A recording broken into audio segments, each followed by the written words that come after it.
नमस्कार. मालिकेच्या पुढील काही भागांमध्ये खूपच जबरदस्त असा ट्विस्ट आपल्या भेटीला येणार आहे.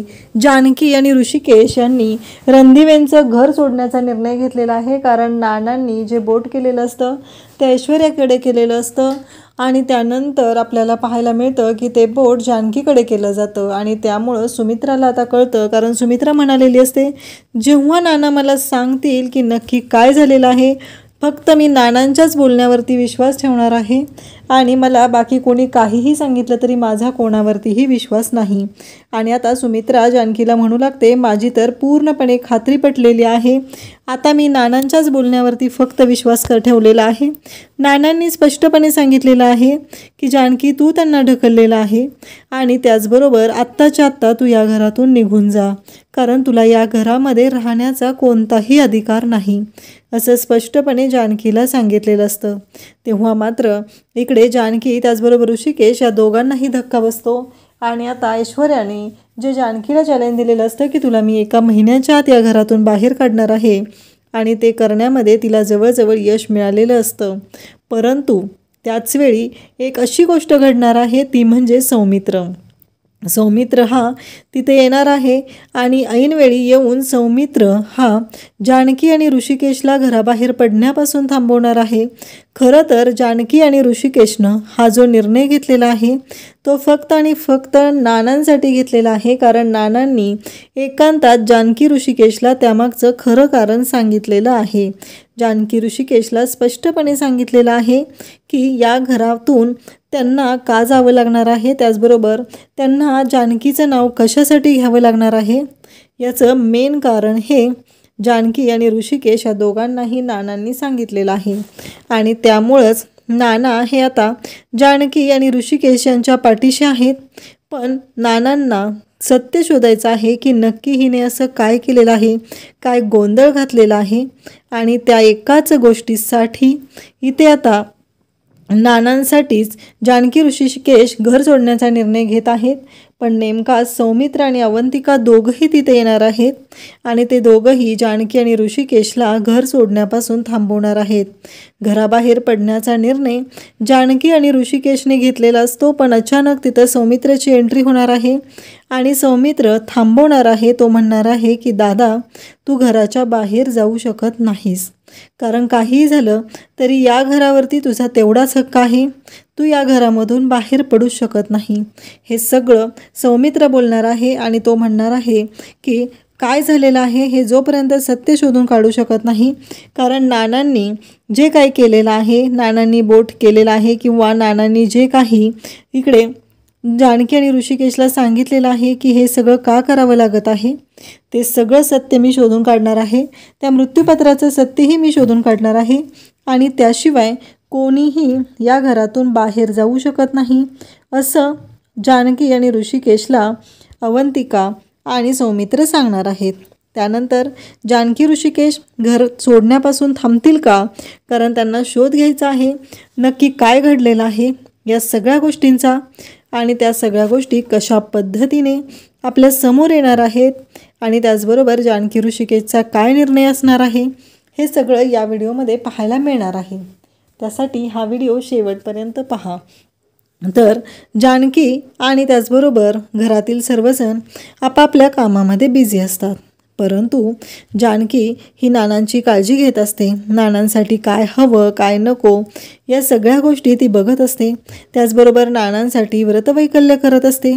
हे सगळं जेव्हा घडत असतं तेव्हा मात्र एकच महत्त्वाची गोष्ट घडते, ती म्हणजे नाना शुद्धीवर येतात. फायनली नाना हे शुद्धीवर आलेले असतात आणि जानकी आणि ऋषिकेश यांना सुमित्रा बोलवू लागते. आत्ताच्या आत्ता तुम्ही या. त्याचबरोबर सारंग सर्वांना ती हाका मारू लागते, सगळ्यांना बोलवू लागते की नाना शुद्धीवर आलेले आहेत. पण इकडे ऐश्वर्याचा मात्र बँड वाजलेला असतो. नाना आता शुद्धीवर आलेले आहेत म्हणजे आपली वाट लागणार हे ऐश्वर्याला चांगलंच माहिती असतं. त्यामुळं ऐश्वर्या म्हणू लागते की आता काही करून हे म्हातारं बोलता कामा नये. ह्या जर म्हाताऱ्याने एकदा बोलला की संपलं, कारण काहीही झालं तरी आपण पूर्णपणे अडकले जाणार आहोत. जर का या म्हाताऱ्याने सांगितलं की त्याला ढकलणारी व्यक्ती मी आहे, आत्ता कुठं ते मृत्यूपत्र मी बनवून आणलेलं आहे, या घरामध्ये सगळं आपल्या मर्जीप्रमाणे घडत आहे आणि हे सगळं काय होत आहे. परंतु नानांना ठीकसं काही बोलता येत नसतं, त्यामुळं नाना अडखळत बोलत असतात. आणि इकडे आपल्याला पाहायला मिळतं की जानकी ही नानांची काळजी घेत आहे, पण त्याचवेळी ऐश्वर्या तिच्या डॅडाला भेटायला जाते आणि तिथे सांगू लागते. तेव्हा तिचा डॅड सांगू लागतो की एक गोष्ट लक्षात ठेव, काही झालं तरी त्या म्हाताऱ्याचा जीव हा ऋषिकेश आणि त्याच्या मुलांमध्ये आहे. म्हणजे त्याची 4 मुलं आणि त्यात सारंग हा त्याचं शेंडेफळ आहे. त्यामुळं सारंगबद्दल त्याला खूपच वाटत असतं. काहीही झालं तरी हा जो म्हातारा आहे त्याला आपल्याला इमोशनल ब्लॅकमेल करायचं आहे. त्याला तू एकट्यात गाठायचं आणि त्याला सांगायचं आहे की जर का तू हे सत्य घरातील कोणाला सांगितलं तर तुझी वाट लागणार नाही, तर तुझ्या मुलांची वाट लावायची तयारी मी पूर्णपणे केलेली आहे. हे सगळं तू बोलायचं आहे असं सांगितलं जात असतं. आणि त्याचबरोबर ऐश्वर्या ती संधी शोधते. घरातील सर्वजण खुश झालेले असतात. सगळ्यांना खूप आनंद झालेला असतो. नाना शुद्धीवर आलेले आहे. डॉक्टर येतात. डॉक्टरही सांगू लागतात की खरंच नानासाहेब रणदिवे आता शुद्धीवर आलेले आहेत. एका अर्थाने ही आनंदाची गोष्ट तर आहेच, पण दुसऱ्या अर्थाने थोडी दुःखाची गोष्ट आहे की अजून ते पूर्णपणे रिकवर झालेले नाहीत. त्यांना पूर्णपणे रिकवर होण्यासाठी फिजिओथेरपीची गरज आहे आणि फिजिओथेरपीने ते पूर्णपणे रिकवर होऊ शकतात असं डॉक्टरांनी सांगितलेलं असतं. आणि इकडे ऐश्वर्याला आता तिच्या डॅडाने सांगितलेलं असतं की तू राजकारणाची मुलगी आहे, हार मानायची नाही. काही झालं तरी रणदिवेंच्या घरची प्रॉपर्टी, तिथल्या घरची मालकीन म्हणून तुला मिरवायचं आहे. त्यांच्या घरामध्ये संस्कारांचे धडे गिरवण्यासाठी मी तुला पाठवलेलं नाही. त्यामुळं काहीही झालं तरी तू कायमस्वरूपी एक गोष्ट लक्षात ठेवायची आहे की तू त्या घरामध्ये का गेलेली आहेस आणि त्यामुळं त्या घराचा ताबा तुझ्या हातात असला पाहिजे. ही गोष्ट कायमस्वरूपी लक्षात ठेवायची आहे. इकडे नानांना आता जेव्हा शुद्धीवर आलेले आहे ते बाहेर येतात आणि मग सुमित्रा नानांना विचारू लागते की काय झालं, तुम्हाला कोणी ढकललेलं आहे. नाना सुरुवातीला ऐश्वर्याकडे बोट करतात आणि त्यानंतर नाना म्हणतात की नाही, मग ते जानकीकडे बोट करतात. सगळ्यांनाच धक्का बसतो. सुमित्रा मात्र भयानक चिडलेली असते. तिनं तर ठरवलेलं असतं की काहीही झालं तरी नाना जे सांगतील ते सत्य असणार आहे. नानांनी स्वतःच्या तोंडाने जर सांगितलं त्यांना कुणी ढकललेलं आहे त्या व्यक्तीला मी सोडणार नाही असं सुमित्राने ठरवलेलं असतं आणि सुमित्रा त्याच पद्धतीने निर्णय घेत असते, बोलत असते. आता नानांनी तर इकडे सुरुवातीला ऐश्वर्याकडे बोट केलेलं असतं, त्यानंतर त्यांनी बोट जानकीकडे केलेलं असतं. ऐश्वर्याकडे बोट केलेलं हे सर्वांनीच पाहिलेलं असतं, पण त्यानंतर नाना हे जानकीकडे बोट करत आहेत आणि सांगत आहेत की जानकीने मला ढकललेलं आहे. जानकीला विश्वासच बसत नाही. माझे नाना असे कसे वागू शकतात, म्हणजे अशी कोणती वेळ आलेली आहे त्यांच्यावरती. त्याचवेळी तिकडे सौमित्र आणि अवंतिका दोघंही दारात आलेले असतात, पण घरातलं कोणालाच काहीच माहिती नसतं.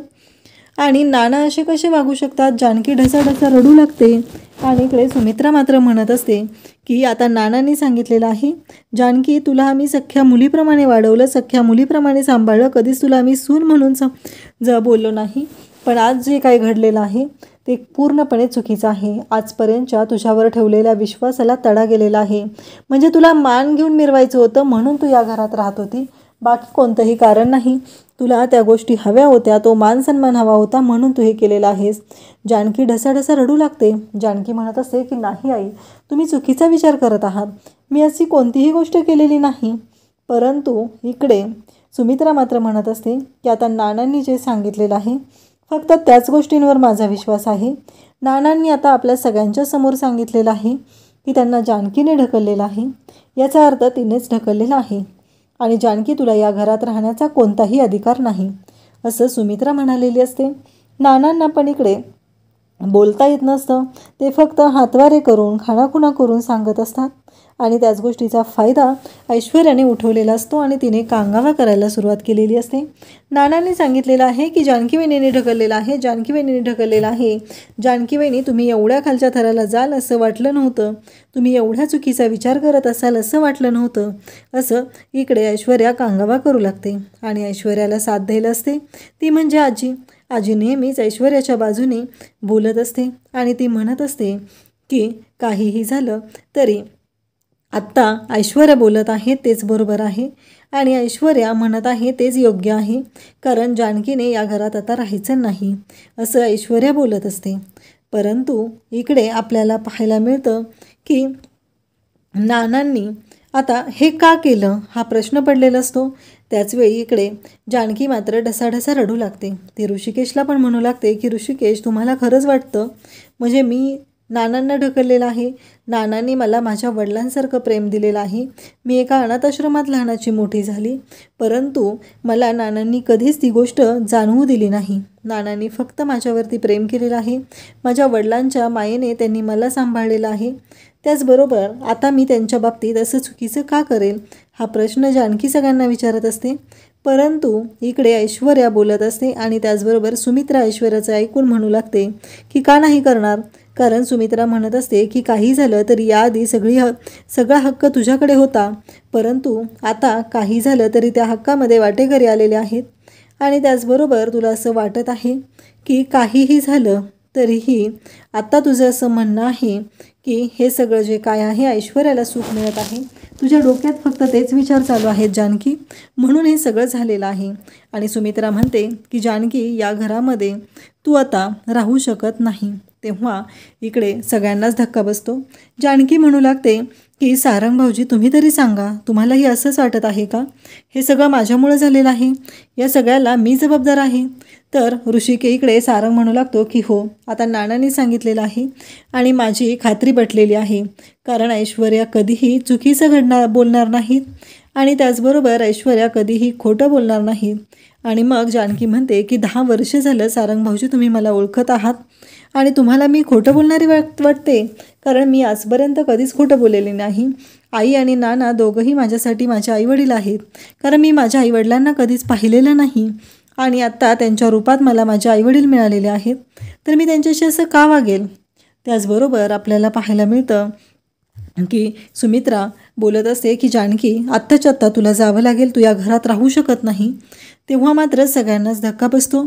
सगळेजण पाहू लागतात. तेव्हा ऋषिकेशकडे जानकी येते आणि ऋषिकेशला म्हणू लागते की तुम्हालाही असंच वाटतं का? मी नानांना ढकललेलं आहे, मला तुमच्याकडून उत्तर हवं आहे. तेव्हा ऋषिकेश म्हणतो की नाही, अगदी ब्रह्मदेवाने जरी येऊन मला सांगितलं की जानकीने नानांना ढकललेलं आहे, तरीही मी त्याच्यावरती विश्वास ठेवणार नाही. कारण माझ्या जानकीवरती माझा पूर्णपणे विश्वास आहे. मला खात्री आहे की माझी जानकी कधी चुकीचं वागू शकत नाही. आणि इकडे सुमित्रा मात्र आळ घेत आहे. इकडून सौमित्र आणि अवंतिका सर्व गोष्टी ऐकत आहेत. आता ऋषिकेश म्हणतो की ज्या घरामध्ये माझ्या बायकोचा अपमान होत आहे त्या घरामध्ये आता मला राहायचं नाही. जानकी, आत्ताच्या आत्ता आपल्याला हे घर सोडून निघून जायचं आहे आणि तुला या गोष्टीसाठी मनाची तयारी करायची आहे, असं ऋषिकेश जानकीला सांगत असतो. मग जानकीही या गोष्टीसाठी तयार होते आणि दोघंही घर सोडायचा निर्णय घेतात.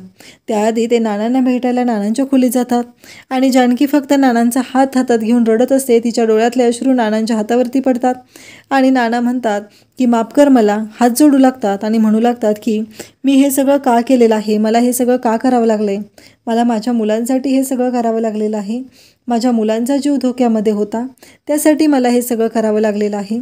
ऋषिकेश, तुला हे सत्य शोधून काढावं लागेल की हे त्या सयाजीरावने का केलेलं आहे. त्यासाठी तुला जो निर्णय घ्यायचा आहे, तुला जे योग्य वाटते ते निर्णय तू घे आणि मी तुझ्या पाठीशी असेल. पण तुला काही करून हे सत्य शोधायचं आहे की ही ऐश्वर्या आणि हा सयाजी नक्की काय करणार आहेत, त्यांच्या डोक्यात नक्की पुढचा काय प्लॅन आहे, त्यांनी नक्की काय ठरवलेलं आहे, त्यांना नक्की काय करायचं आहे, या सगळ्या गोष्टी तुला शोधाव्या लागणार आहेत, असं नाना ऋषिकेशला सांगतात.